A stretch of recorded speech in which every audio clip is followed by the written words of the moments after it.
The Ukrainian First Lady is speaking to members of Congress and asking for some weapons, et cetera, et cetera. There's a lot of back and forth about this stuff. And it's not that I don't care. I'm just, I mean, you've had a destabilized area for a long time. It's not that I don't care. I just fail to see how it is at this point affecting my interests. Oh, I can hear the left, the neocon left, or the neocons on the right, and I can hear the warmongering left, which are not really different than the neocons on the right, that are insisting that, no, you have to care because look at what it's doing to gas. Yeah, you know what? We wouldn't have to worry about that if we actually had more refineries and we drilled more, but I digress. You can't create a problem because you choke off America's own energy production and then say that we have to get involved in a war because the reason why our gas prices are so high is because of Vladimir Putin. Is Vladimir Putin what Joe Biden named his energy policies? Because I can't fail to see how stop. But I will say this too. There's been a lot of discussion like who's the good guy and who's the bad guy. I don't believe in the concept, except in individual people. I don't believe really in a whole good guy anymore. I haven't. I don't. I'm a realist. I believe in anti-heroes, but I don't believe in some perfect entity, and I don't believe that Ukraine's some perfect entity. And I think that I just wish that we had a little bit more accountability as to where the money that we already sent them is going. Because there's a lot of discussion about where it's not going. And who was it? They had, there was a story that I was reading this morning where they got into all of where all of the money was going with Ukraine and with Zelensky, and how he had apparently fired a top prosecutor and a bunch of officials, and some people were saying, well, it's because maybe they weren't doing their job, or maybe they were. And it's this Associated Press piece, and the AP was writing that there's concerns that have resurfaced after Zelensky had dismissed these senior officials. And they said that Ukraine does it. You can say this sentence and it doesn't mean that you're butt kissing Putin. This is what the media and the left and some people on the right, and again, the neocons and the warmongers, this is what they insist. They insist that you cannot acknowledge the problems in Ukraine and still dislike Russia's invasion and still dislike Putin. You can't do both. Because nuance is dead in the world. It's double plus ungood. We live in an Orwellian society. Sweet meteor of death, please bust apart this miserable rock of hell now. Thank you. They have a history of rampant corruption and very questionable governance. These are facts. This is not anything to be disputed. You can have two entities fight and also realize that there may be one greater bad guy than the other. Let's put it that way. But see, you can't say that, because if you say that, that means that you want everybody in Ukraine to die. Because conversations are so stupid, I just want to abort all discussions. Everything is so dumb. Every conversation is so dumb. All of the cable news stuff, dumb, dumb, dumb. It's the same dumb stuff every damn night. Well, guess what this person did today? What did they do? Let's have these two people on to argue about it.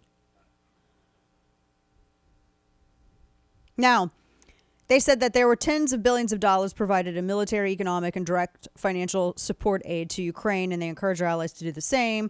The Biden administration is now, the AP reports, once again grappling with worries about Ukraine's suitability as a recipient of massive infusions of American aid. Biden didn't really seem to have that problem when he had his son over there working on the, what was it? What was their big O energy company over there? Burisma. Thank you. Wouldn't you all like to get that Biden treatment, that Hunter Biden treatment? Imagine getting a job where you're paid millions of dollars and you don't know literally anything about what you're doing. You just show up and sit in the boardroom. You're nothing more than an ornament. That's it.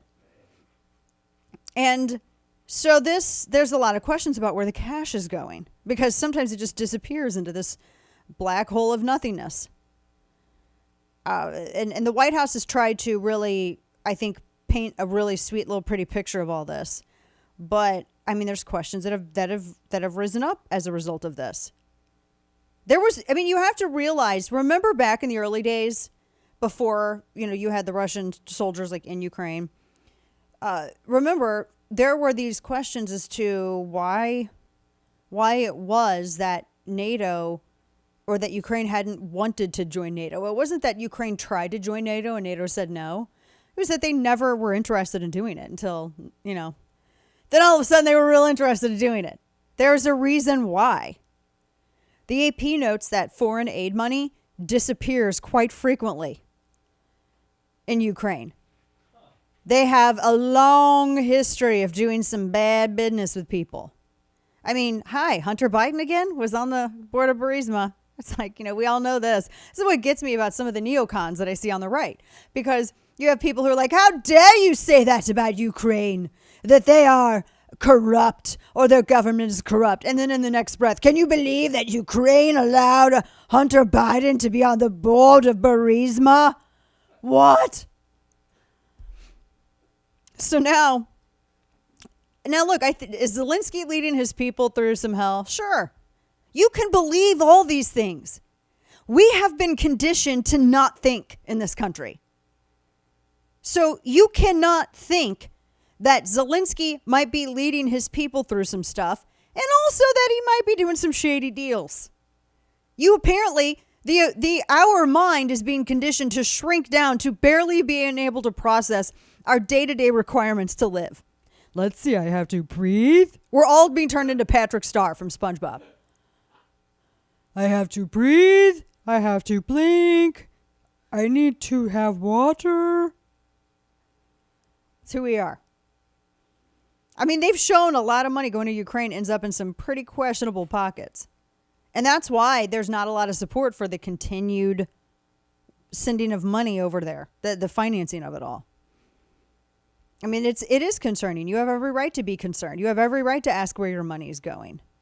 And you have every right to be like, wait a minute, are you sure that you guys have like some of the best intentions with this stuff when you have, Ukrainian leadership demanding, well, we want this, we want this. I mean, look, they dragged their feet in joining NATO. And now they want all of us to send our sons and daughters over there and kick off World War III. Look, y'all. I mean, do you understand why we're all like, some people like us are a little hesitant to go and send our children off to die in a foreign land because you had a bunch of corrupt leaders that dragged their feet at doing anything, and you had some corrupt leadership here in the United States that allowed it to happen for as long as it did because they were making billions off it? Do you see my point? I fail to see why I have to pay for the fake optic of freedom, because this has nothing to do with freedom. This has nothing to do with promoting American liberty. I fail to see how I have to pay in my children's lives for some fake ass freedom that's being promoted to me by a bunch of old neocons and warmongers. There you go.